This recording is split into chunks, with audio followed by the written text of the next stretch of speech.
할렐루야. 아멘. 오늘도 참으로 복되고 귀한 주일 주신 하나님께 감사를 드립니다. 이틀 전에 제가 저희 후배 목사님이 목회하시면서 운영하시는 카페를 갔어요. 이 목사님 좀 특이하게 카페 교회를 하고 계십니다.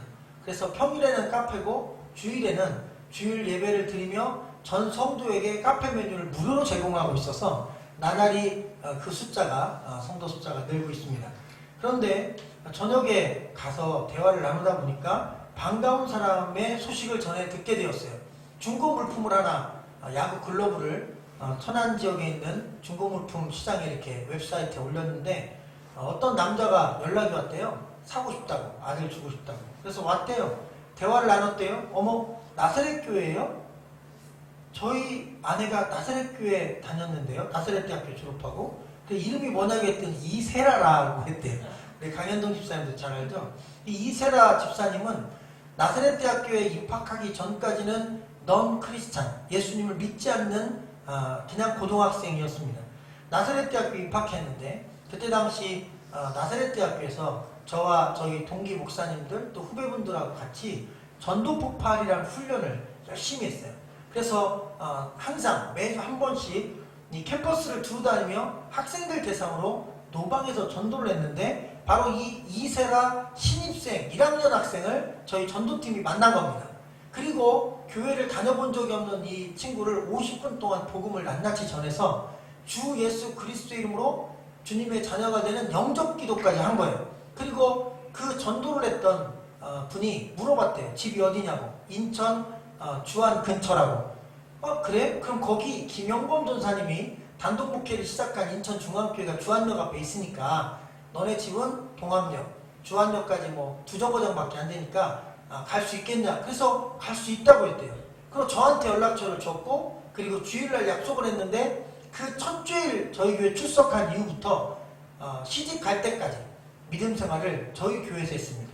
세례를 받았고 믿음의 배우자를 만나 결혼했고 그리고 나중에 세월이 지나 쌍용동 불당동으로 이사와서 지금 불당동에서 생활하고 가까운 교회에서 믿음 생활을 열심히 하고 있었습니다.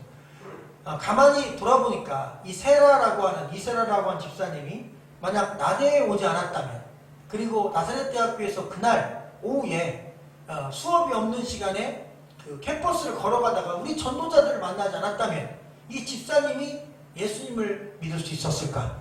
과연 그럼 그날 이 집사님 우리 전도자들을 만나 예수님 믿게 된 그 귀한 시간과 기회는 우연일까? 여러 가지 생각을 해봤어요. 우연이 아닙니다. 하나님의 이세라 집사님을 구원하고자 하는 계획이 있었다 확신합니다. 아멘. 그리고 해필이면 사는 집이 제가 목회하는 곳과 차로는 5분밖에 안 걸려요. 10분 5분 거리밖에 안 돼요. 그래서 차량 운행을 늘 해줬고 그랬어요. 어떻게 또 저희 교회랑 연결이 돼서 제가 선배고 그 친구가 후배니까 또 선후배 관계에 또 끈끈하잖아요. 그러니까 매주 얼굴 보는데 불편함이 없어요. 그래서 늘 학교에서도 또 얼굴 봐야 되고 교회 가면 교회에서 또 담임 전사님으로 얼굴 봐야 되고 그래서 관계가 또 돈독해지고 믿음이 자라고 또 믿는 배우자를 만나서 집사님들끼리 결혼을 해서 아주 자녀들까지 열심히 하나님을 잘 섬기고 있습니다. 오늘 우리가 읽지 않았지만 13절 말씀에 누구든지 주의 이름을 부른 자는 구원을 받는다 했습니다. 그게 누구도 관계없습니다. 주님은 그게 혈색으로도 그다음 인종으로도 국가로도 남자 여자 성비 아무것도 관여치 않고 오직 주 예수 그리스도의 그 이름을 마음으로 믿고 진실되게 부르면 고백하면 구원이 이른다고 말씀하고 계십니다. 지금도 하나님께서는 전도에 미련한 방법으로 한 영혼을 주님께 인도하고 계십니다. 2000년이 지났지만 아직도 먼저 믿은 자가 아직 믿지 않은 자에게 교회 가볼까? 예수님 믿을까? 이제 신앙생활 해야지. 이제 한번 주님 믿어야지. 이렇게 주 예수 그리스도 이름으로 복음을 전하며 그렇게 복음은 땅끝까지 전파되고 있습니다. 오늘 이 복음에 대한 이야기가 아주 가득 담긴 메시지 바로 오늘 우리가 읽은 14절로 마지막 절까지 말씀입니다. 14절 말씀을 우리 한 목소리를 읽어볼까요? 준비되셨죠? 시작. 그런즉 그들이 믿지 아니하는 자를 어찌 부르리요? 듣지도 못한 이를 어찌 믿으리요? 전파하는 자가 없이 어찌 들으리요? 아멘. 세 가지 전제 조건 가운데 첫 번째 믿음이 없이는 주님의 이름을 부를 수 없다고 선언하고 있습니다. 여러분, 주님의 이름을 부른다는 게 신약성경에 보면 주님이 그랬어요. 나더러 주여 주여 하는 자마다 아버지의 나라에 올 거라고 생각하느냐? 그렇지 않다는 겁니다. 주님의 이름을 부른다고 해서 구원받는 게 아니라는 거예요. 그러면 입으로 주여 주여 하는 게 중요한 게 아니에요. 자, 말씀을 보니까 믿음이 없이는 주님을 뭐 할 수 없어요? 부를 수 없다는 거예요. 결론은 주여 주여 부를 때 믿음을 갖고 부르는 자가 구원받은 자라는 것입니다. 그리고 주님을 조롱하든 그리고 주님을 비판하듯 그렇게 주의 이름을 함부로 부르는 것으로는 전혀 구원이 이루어지지 않습니다. 먼저 마음으로 진실하게 믿고 그리고 주님을 부르는 것입니다. 그리고 주님을 진심으로 부르는 사람은 의심할 거 없어요. 믿음이 있는 사람인 것입니다. 할렐루야. 예수님 제게 믿음을 주세요. 이렇게 믿음을 달라고 예수님을 부를 수 있는 정도라면 믿음이 있는 거라고 보시면 됩니다. 두 가지 다예요. 진심으로 주님을 부른다. 그럼 믿음이 있는 겁니다. 믿음이 진실한 믿음이 있다. 그럼 주님을 믿음으로 부른다. 그러면 구원을 얻는 겁니다. 이 두 가지는 분리될 수 있는 게 아닙니다. 여러분, 진실한 마음과 믿음을 갖고 주님의 이름을 부를 때 바로 그때 구원의 놀라운 축복이 임하는 것입니다. 이 말씀을 조금 더 원래 기록된 본문으로 원어 성경으로 살펴보니까 두 가지 종류의 부름이 있는 거예요. 어디 맨홀이나 위험한 데 빠졌을 때 그리고 위험한 일을 당했을 때 도와달라고 SOS를 보내듯 도와주세요. 아빠 도와주세요. 여러분 나 좀 살려주세요. 이렇게 누군가의 도움을 구하는 그런 부름도 있습니다. 그런데 오늘 이 말씀은 그렇게 누구에게 주님 도와주세요 이런 부름이 아니에요. 나를 도와주세요 이런 그런 부름이 아니라 이건 부름이라는 표현보다는 오히려 도움을 요청하는 그런 표현이 아니라 오히려 이것은 여러분 고백과 같은 표현인 것입니다. 도움을 구하는 표현이 아니라 고백의 표현이라는 거예요. 다시 말하면 예수 그리스도는 나의 주님입니다 라고 고백하는 그런 표현인 거예요. 주님 하고 불렀어요. 나를 도와주세요 이런 표현이 아니라 주님 하고 부른 이 부름이 주님은 나의 주인이십니다 고백하는 거예요. 느낌이 다르죠? 나를 도와주세요 주님 이렇게 부르는 것과 주님은 나의 주인이십니다 나는 주님을 믿습니다 고백하는 게 다른 것입니다. 도움을 요청하는 게 아닙니다. 믿음을 고백하는 것입니다. 한번 그런 고백의 마음을 담아 한번 불러볼까요? 주님! 주님! 다시 한번 주님! 주님! 할렐루야! 우리가 주님의 이름을 그렇게 믿음으로 고백하며 부를 때, 내 신앙으로 고백하며 부를 때 주님은 나를 하나님의 자녀로서 다시 한번 확신을 통해 붙들어 주십니다. 우리가 오늘 읽지 않았지만 10절 말씀에 보면 사람이 마음으로 믿어 의에 이르고 입으로 시인하여 구원에 이른다 하셨는데 이 말씀은 오늘 우리가 읽은 14절 말씀 그런즉 그들이 믿지 아니하는 자를 어찌 부르리요 라고 하는 말씀과 일맥상통하는 말씀입니다. 자, 14절의 두 번째 전제 조건인데 한번 따라해 볼까요? 복음을 듣지 못하면 믿을 수 없다. 믿음은 들음에서 나는 겁니다. 듣지 못하면 믿음이 안 생겨요. 그럼 우리가 교회에 와서 하나님의 말씀을 들으면 믿음이 생기는 거예요. 아멘. 사람이 밥을 먹어야 건강해집니다. 물을 먹어야 몸에 수분이 충분해집니다. 운동을 해야 근육량이 많아집니다. 결과가 나오는 거예요. 근데 들음의 결과는 뭐예요? 믿음이 생기는 거예요. 하나님 말씀을 들으면 뭐가 생겨요? 믿음이 생기는 거예요. 믿음이 생긴다는 얘기는 또 잘한다는 얘기하고도 연결됩니다. 말씀을 듣다 보면 믿음도 생기고 말씀을 계속 들으면 마치 음식을 먹고 아이들이 무럭무럭 자라는 것처럼 우리의 믿음이 어른처럼 장성한 분량까지 성장하게 되는 것입니다. 그런데 여기서 말씀하는 이 들음이라는 거, 듣는다는 거, 이것은 두 가지 경우가 있을 수 있어요. 말씀을 귀로, 청력으로 듣는다는 말씀도 있고 또 하나는 누군가의 말을, 부모님이 하신 말씀을 듣고 그 말씀대로 순종한다는 뜻도 돼요. 근데 사실 여기서의 들음은 두 번째, 후자에 해당합니다. 귀로 단순히 하나님 말씀을 듣는 수준이 아니라 하나님의 말씀에 순종하는 단계의 그런 수준을 말하는 것입니다. 여러분, 복음을 우리가 듣습니다. 하나님 말씀을 듣습니다. 귀로만 듣는 게 아니라 내 마음으로 그 말씀을 순종하고자 하는 중심으로 들을 때 우리의 삶 가운데 그 말씀은 능력과 그리고 믿음의 선한 역사로 이루어짐을 믿으시기를 주의 이름으로 축원합니다. 14절 선포의 세 번째입니다. 따라해 볼까요? 전파하는 자가 없으면 들을 수 없다. 누구보다도 바울은 로마서를 기록하며 특별히 오늘 우리가 읽은 이 10장 말씀을 통해 복음을 전하는 자가 중요하다는 거예요. 예수님이 이 땅에 오셨습니다. 그리고 예수님이 오신 목적에 대해서 말씀하시는데 나는 전도하러 왔다고 복음서에서 말씀하셨어요. 여러분 예수님이 이 땅에 뭐하러 오셨다고요? 전도하러 왔다고. 나는 그래서 이 마을에 들어가 전도하겠다고. 예수님의 3년간의 생애를 보면 밤에는 전도를 위해 기도하시고 새벽에는 또 전도를 위해 기도하시고 그리고 날이 밝으면 복음을 전하셨어요.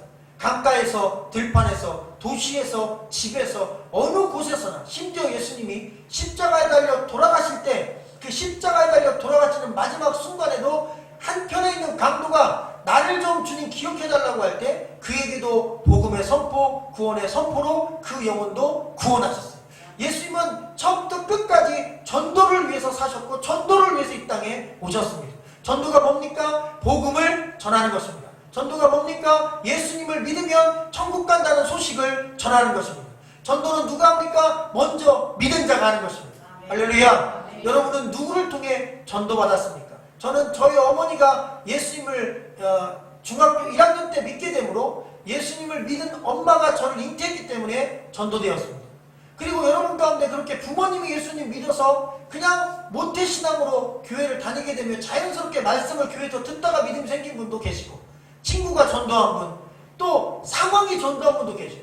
너무 어렵고 힘드니까 그 어렵고 힘든 상황 때문에 전도를 받고 그리고 교회를 나가 교회 가서 위로받고 힘을 얻는 그런 경우도 있습니다.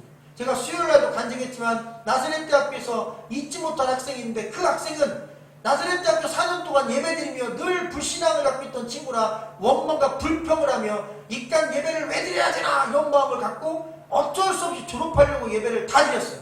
그리고 이제 예배 없는 세상을 향해 나가 얼마나 즐거웠는지 몰라요. 유학을 갔는데 유학 가보니까 영어도 딸려. 그리고 현지에서 도와주는 사람 아무도 없어. 누가 그랬대요? 교회 가면 도와준다고.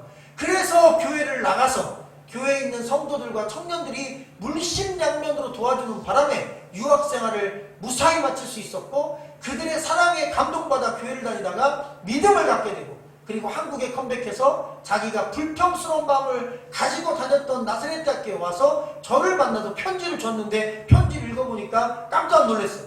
학교 다니며 원망했던 자기의 죄를 용서해달라고 용서를 구할 사람을 생각해보니까 교무 목사님이 가장 적합하다 싶어서 이 편지를 들고 왔대요. 미국에서 왔어요. 그래서 그 친구 다시 미국으로 돌아갔어요. 전 제 평생이 잊을 수 없는 학원사역의 열매였다는 생각이 들어요. 우리 이사의 자매도 그렇지만 그 친구는 평생 잊을 수가 없어요. 여러분 그 친구는 상황이 전도하게 된 거예요. 아무도 모르는 아는 사람이 없는 영어도 딸리는 절박한 환경이 되니까 그래서 교회를 나가게 돼요. 놀라운 사실은 그 친구 간증입니다. 찬양이 익숙하다는 거예요. 자기는 교회를 싫어하고 교회를 안 다니는 사람인데 나사렛대학교에서 4년간 일주일에 한 번씩 찬양팀의 찬양을 15분간 듣기 싫어도 들어야 됐어요. 따라 부른 적 없대요. 귀는 열려서 4년간 수백 번, 수천 번을 들은 거예요. 그래서 미국 교회 갔더니 한인교회는 또 한국 찬양하네요. 그럼 뭐 익숙해 리듬이 가사도 익숙하고 너무 자기도 신기했다는 거예요. 말씀도 익숙하고 설교도 익숙하고 4년간 예배드린 경험이 그 환경이 그를 구원한 것입니다. 우연이 아닙니다. 하나님이 그를 구원하고자 한 뜻과 계획과 섭리가 있는 것입니다.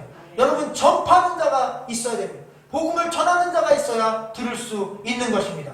성경에 보면 빌립이라고 하는 예수님의 제자가 어느 날 한 친구가 생각났어요. 그 이름은 나다나엘이라는 친구였어요. 이 나다나엘은 공부를 잘하는 사람, 학벌이 좋은 사람, 집안이 번듯한 사람, 그리고 정치적으로 경제적으로 힘있는 유력한 인물이었어요. 이런 사람 치고 예수님 믿기가 쉽지 않습니다. 그런데 빌립이 왔어요. 아주 친한 관계예요. 내가 성경이 말씀하고 성경이 예언하고 성경이 지시하고 가르쳐 주신 바로 그 메시아를 만났다며 복음을 전합니다. 예수님을 전합니다. 그랬더니 나다나엘이 이렇게 얘기합니다. 나사렛 출신? 나사렛에서 무슨 선한 것이 나겠느냐? 그러면서 무시하는 거예요. 예수님이 목수의 아들이라고, 나사렛이 고향이라고 예수님 무시하는 거예요. 겉모양을 보고 그가 무슨 하나님의 아들이냐고 무시하는 거예요. 적어도 메시아는 그 왕처럼 와야지 어떻게 그렇게 올 수 있냐고 그랬더니 이 나다나엘을 향하여 빌립이 딱 한마디 전도했어요. 그래서 이 전도법이 생겼습니다. 와보라 전도법이. 그래? 그러면 고민하지 말고 와서 한번 직접 만나봐. 와봐 이렇게 얘기했어요. 와보라 이렇게 했어요. 근데 이 나다나엘도 순진하죠. 친구가 와보라니까 궁금해서 와봤어요. 근데 예수님을 만났네요. 예수님 만나고 무너졌어요. 자기의 불신앙이 무너졌어요. 교만이 무너졌어요. 예수님의 말씀 들으며 나다나엘아, 네가 무릎 꿇어 하나님 앞에 기도할 때 내가 너가 기도하는 그 기도의 중심을 안다고. 아니 예수님, 제가 혼자 은밀한 중에 기도했는데 그걸 어떻게 하십니까? 난 항상 너가 그렇게 진실되게 진리를 구하는 줄 알고 있었다. 자기의 마음을 훤히 보시는 예수님 앞에 자기가 완전히 벌거벗은 상태, 자기가 완전히 드러난 상태를 깨닫고 그분 앞에 무릎 꿇어 나의 주님이라고, 당신이 나의 메시아라고 고백하고 나다나엘도 예수 그리스도를 영접하여 하나님 자녀가 됩니다. 누가 전도했습니까? 빌립이 전도했어요. 그런데 빌립은 전도하고 복음을 전한 게 아니라 그냥 초청만 했습니다. 와보라 했어요. 와보라. 우리가 전도를 어렵게 생각하는데 어렵지 않습니다. 적어도 이세라 집사님이 전도 안 받던 90년대는 우리가 노방에서 전도를 해도 사람들이 복음을 들었어요. 전도지를 나눠줘도 가능했고 아이스크림 나눠줘도 애들이 교회를 왔지만 지금은 그렇지 않습니다. 그리고 나서 한동안 전도가 안 되다가 전도가 잘 되는 1단의 종교 집단이 나타나는데 신땡땡 또 뭐 구땡땡 이런 2단 사이비 종파들이 전도를 아주 열심히, 그것도 아주 자기들만의 비법과 노하우를 가지고 그렇게 전도를 해서 많은 사람들을 끌어갔어요. 근데 이제 코로나 이후에 그 전도도 끝났습니다. 이제 노방에서 사람들이 종교적인 얘기를 하거나 뭐 나눠주는 거 안 받고 이제 다 거절합니다. 그러니 지금 이 시대는 그렇게 모르는 사람을 전도하는 시대는 지나갔어요. 그러면 어떻게 되느냐? 관계전도 시대입니다. 지금은 내 가족, 내 친구, 내 직장 동료, 근데 직장 동료나 가족이나 가까운 사람도 여러분 무조건 전도할 수 있는 게 아니라 열려진 사람이 전도 대상자예요. 저도 이렇게 사람을 만나보면 유난히 저한테 마음을 끌려하는 사람들이 있어요. 똑같은 사람인데 이상하게 뭐 10명 이렇게 같은 그룹으로 뭐 자주 만나면 그 가운데 한두 명이나 두세 명은 꼭 저랑 친해지잖아요. 그래서 단짝이 있는 거 아닙니까? 바로 그 단짝 친구예요. 바로 그 단짝 친구, 그리고 나한테 가장 나를 좋아하는 그 사람들이 전도 대상자인 것입니다. 그래서 지금 이 시대는 관계전도 시대입니다. 내 가족, 또 내 주변 사람들 중에 나랑 가장 돈독한 관계가 있는 사람들. 그래서 또 필요한 거예요. 내가 그만큼 좋은 사람이 돼야 됩니다. 내가 그만큼 따뜻한 사람이 돼야 돼요. 그래서 사실 복음을 위해서 내가 많이 헌신이 필요합니다. 그런데 그 헌신과 수고가 돈을 벌기 위해 노력해 돈 버는 것보다 결코 뒤지지 않는 아니 더 위대한 투자라는 것입니다. 요즘에 라인 펀드나 여러 가지 투자 때문에 수많은 사람들이 재산을 잃어버렸잖아요. 어떤 노부부가 일평생 모은 재산 10몇 억을 이 자산운용 기관에 투자를 한 거예요.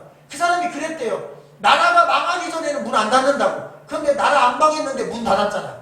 그래서 한 푼도 못 건져가지고 요새 피켓 들고 머리 띠르르고 그러고 지금 국가기관이나 은행 앞에 가서 짐치고 있는데 받을 길이 없대요. 왜? 그 펀드가 다 무너진 거예요. 외국 펀드인데 무너진 거예요. 한국은행이 그거를 투자를 거기다 했는데 거기서 지급을 못하게 된 거예요. 그럼 은행이 갚아야 되잖아요. 근데 은행은 우리가 투자만 했지 실제로 회사는 그 외국에 있는 회사라 한 푼도 못 물어준다는 거예요. 그러니까 이게 투자한 분들은 죽을 맛인 거예요. 10몇 억이 얼마나 큰 돈입니까? 그게 아마 1억이 됐든 몇 억이 됐든 자기 전 재산을 넣은 거 아닐까? 그래서 노후를 좀 그거 가지고 여유롭게 일하다가 살려고 했는데 당장 일 나가게 생긴 거예요. 여유롭게 살 수 있었는데. 그러니까 피눈물을 흘리는 겁니다. 이 땅에 투자했다가 손해보는 경우도 참 많은 안타까운 경우입니다. 그런데 여러분, 복음을 위한 투자는 아무도 못 뺏어가요. 할렐루야. 아멘. 우리가 영혼을 건진 이 투자는 세상에 그 어떤 누구도 조금도 단 0.1도 그 놀라운 축복을 뺏어갈 수 없어요. 이 땅에 살아가면서 가장 귀한 일이 무엇입니까? 먹고 살기 위해 노력하는 건 꼭 필요하니까 해야 됩니다. 열심히 살아서 잘 살면 좋습니다. 그런데 이 땅에 우리가 먹고 살기 위해 태어났다. 너무 단순하잖아. 개, 돼지, 짐승, 가축들도 먹고 살려고 태어났습니다. 그런데 인간은 다른 점이 첫째, 예수님 믿으려고 태어난 겁니다. 하나님께 예배하려고 태어난 겁니다. 그리고 믿지 않는 자를 전도하려고 태어난 겁니다. 할렐루야. 우리는 복음을 위해서 태어났고 하나님이 전파하라고 이 땅에 생명과 호흡을 주신 것입니다. 몸이 아프고 또 피곤하고 어렵고 환경이 나쁘면 오히려 하나님 복음 전할 기회를 위해서라도 내게 건강 주십시오. 복음 전할 기회를 위해서라도 내게 물질 주십시오.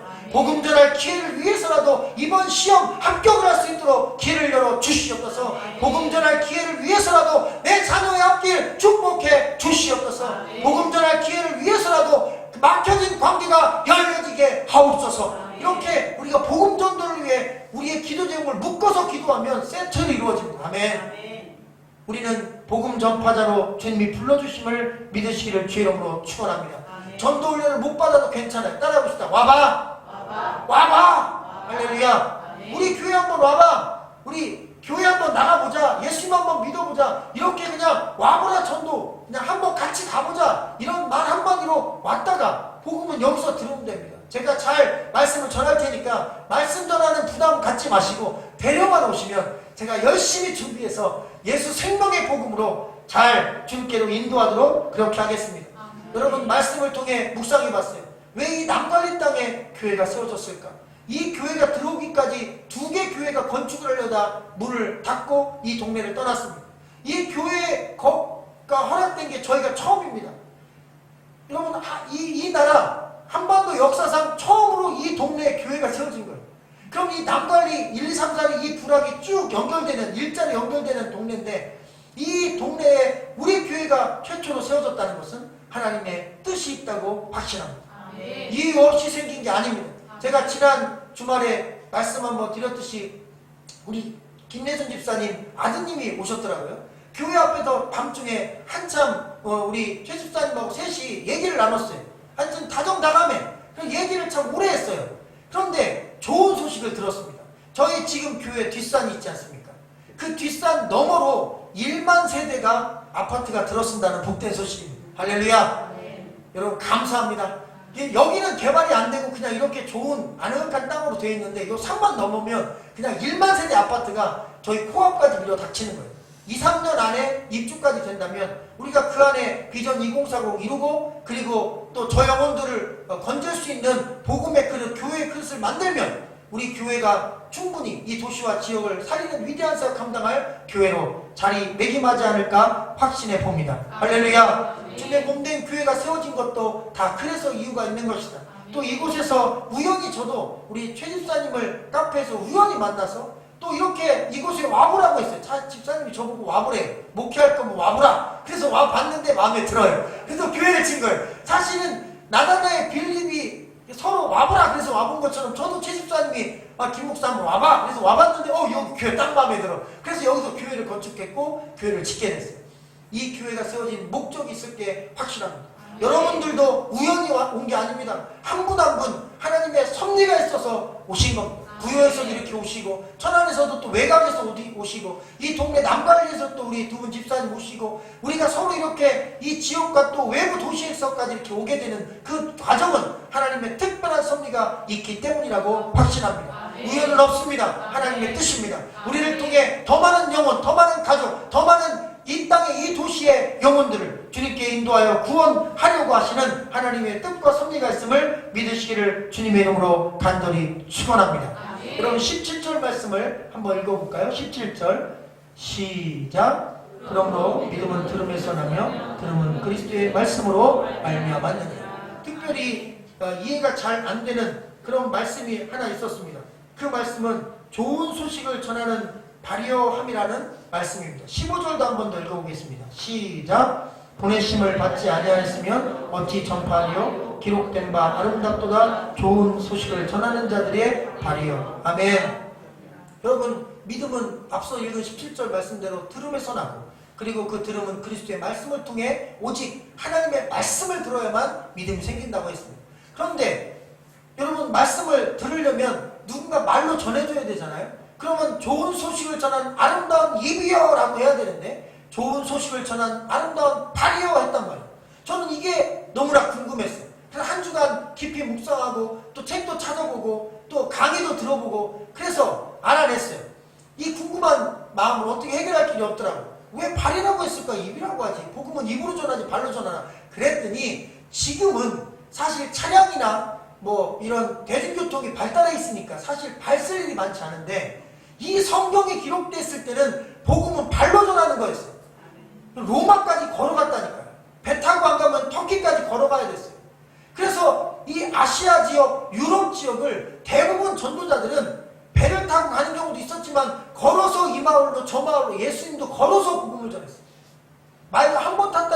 예루살렘 들어갈 때. 그 다음은 다 걸어서 다녔어요. 그럼 복음은 물론 입으로 최종적으로 전하지만 그 복음을 전하기 위해 뭐가 제일 고생해요? 발이요. 그래서 그 발이 아름답다는 거예요. 우리가 먹고 살기 위해서 열심히 발로 뛸 수 있어요. 그것도 물론 귀중한 겁니다. 가족 먹여 살려야 됩니다. 그거를 비판하고 절대 안 되죠. 그런데 주님이 칭찬하는 발은 또 하나 있었으니 그게 바로 복음을 전하기 위해 뛰는 발이었습니다. 아멘. 할렐루야. 아멘. 마라톤에서 전쟁의 승리의 소식을 전하기 위해 한 병사가 뛰어 아테네의 승리의 소식을 전하고 죽었다는 이야기를 우린 들어서 알고 있습니다. 마라톤 경기가 거기서 시작됐다. 근데 역사 연구해보니까 그게 아니라는 거예요. 그 사람 안 죽었대요. 그 사람은 아테네로 안 갔대요. 승리의 소식을 전한 게 아니라 전쟁이 시작하자마자 질 것 같으니까 뛰었대요. 그러니까 가진 소식은 뭐냐면 우리를 도와달라고 이웃나라의 수도로 갔대요. 그래서 그 나라에 가서 우리 그리스가 전쟁에 지게 생겼으니까 우리 전쟁을 위해서 당신네가 도와주십시오라고 구원병을 요청하기 위해 달려서 갔고, 그리고 그 사람은 나중에 전쟁이 끝나고 나서 살아서 자기 아테네로 와서 죽을 때까지 건강히 잘 살았다는 것입니다. 실제로 이 얘기가 잘못된 거예요. 아테네로 뛰어간 건 아테네로 공격해오는 새로운 적병들 때문에 마라톤에 있던 1만 명의 군사가 속았구나. 그리고 다시 아테네로 뛰어갔다는 거예요. 그래서 1만 명이 적군보다 먼저 도착해서 아테네 성을 굳건히 지키자 결국 전쟁은 아테네 승리로 돌아갔다. 이게 진정한 풀스토리라는 것입니다. 거기에서 그 뛴 사람을 우리는 전령이라고 합니다. 전쟁의 소식을 전하는 사람, 전쟁의 승패 아니면 누구를 도와달라는 소식을 전하는 사람. 여러분, 여기 나오는 바로 이 발로 뛰는 아름다운 발, 이 발은 전령의 발을 의미한다는 것입니다. 전쟁의 승리의 소식을 전하는 발, 전쟁에서 무슨 결과가 있는지를 알려주는 발. 그래서 국민들은 다 기다리는 거예요. 이 전쟁에 승리해야 우리가 안전하잖아. 내 아들, 딸이 또 살아있을 수 있는 거잖아. 그래서 승리의 소식을 기다리고 있고 전령은 그 소식을 전하려고 죽을 듯 뛰는 거예요. 그래서 그 발이 아름답다는 것입니다. 여러분, 이 전령의 발을 빗대어 설명한 것인데 실제로 오늘 성경 말씀에서는 그 세상 전쟁의 승리의 소식이 아니라 영적 전쟁의 승리의 소식을 전하는 자들의 발이에요. 사단과 하나님과의 싸움에서 하나님이 백전백승하셨다. 사망과 생명의 싸움에서 생명이신 주님이 사망을 이기셨다. 그러니 우리는 예수 믿으면 죽어도 산다. 우리는 죄인이지만 예수 믿으면 죄사함 받는다. 예수 믿는 길 외에 구원에 다른 방법이 없다. 그러니 주 예수를 믿으라. 그리하면 너와 내 집이 구원을 얻으리라. 주의 이름을 부르라. 그리하면 내가 구원을 얻으리라. 믿음은 들음에서 나는 것이니 말씀을 들어라. 이렇게 전령이 소식을 전하듯 하나님의 말씀을 우리 가족과 친척과 이웃과 동네와 주변에 있는 영혼들에게 우리가 전하거나 아니면 그들에게 와보라 선포할 때 하나님의 위대한 복음은 땅끝까지 전파되는 것입니다. 마지막으로 21절 읽고 마무리하겠습니다. 21절 여러분의 음성으로만 읽겠습니다. 시작. 이스라엘에 대하여 그의 순종하지 아니하고 거슬러가는 백성에게 내가 종의 내 손을 벌리마 하였느니라. 아멘. 말씀을 묵상하다 보면 이 말씀 전체도 참 감사하지만 이 단어 하나하나에 갑자기 딱딱 걸리는 게 있어요. 특별히 21절 말씀에는 내가 종일이라는 단어, 내 손을 벌렸다라는 단어에 한 일주일 동안 우리 전문용어로 피리 꽂혀가지고 종일, 벌렸다, 이게 도대체 무슨 뜻일까? 이 종일이라는 단어는 조금 어려운 단어입니다. 홀렌텐 헤메란이라는 단어인데 저 전체적으로 이렇게 풀어서 이야기하면 온종일, 모든 날, everyday라는 뜻입니다. 종일이라니까 하루를 원데이로 얘기하는데 아니요, everyday를 얘기하는 거예요. 그게 뭐냐면 매일매일 하루도 쉬지 않고라는 얘기예요. 주님이 구원의 손을 벌리신 거예요. 우리를 기다리시는 손을 벌리신 거예요. 근데 그게 원데이, 하루를 벌린 게 아니에요. 한 번 벌린 게 아닙니다. everyday, 모든 날 그냥 계속 손을 벌리고 우리를 기다리시는 거예요.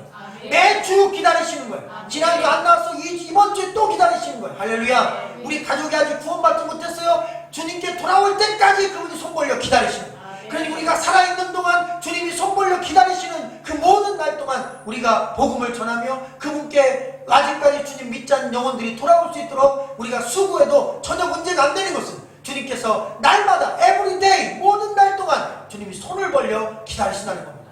그리고 이 손을 벌린다는 뜻이 저는 팔을 벌린다는 뜻인 줄 알았더니 그게 아니라 멀리 있는 물건을 잡으려고 손을 뻗는다는 의미더라고요. 실제로 이게 뉘앙스가 달라요. 한국말로 번역하면서 손을 벌려라고 했는데 사실 이렇게 벌리는 게 아니라 앞에 내미는 거예요. 그런데 이게 닳든 말든한 거예요. 그 물건이 좀 와줘야 돼. 살아있는 물건이.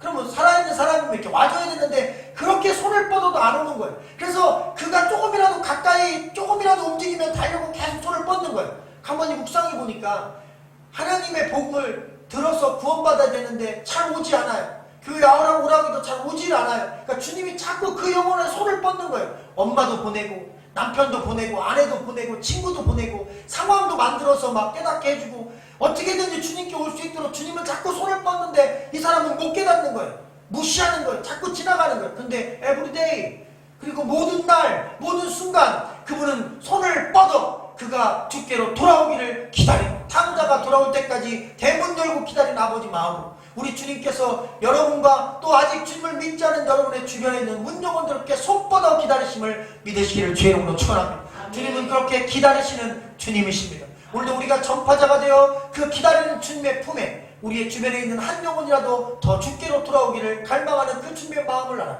우리가 그 영혼을 위해 기도하고 손 뻗어진 주님의 그 손이 모자라지 않도록 우리가 더 뻗쳐서 그 영혼을 주님께 연결시켜주는 복된 전도자가 되시라는 하나님의 말씀이었습니다. 기도하겠습니다.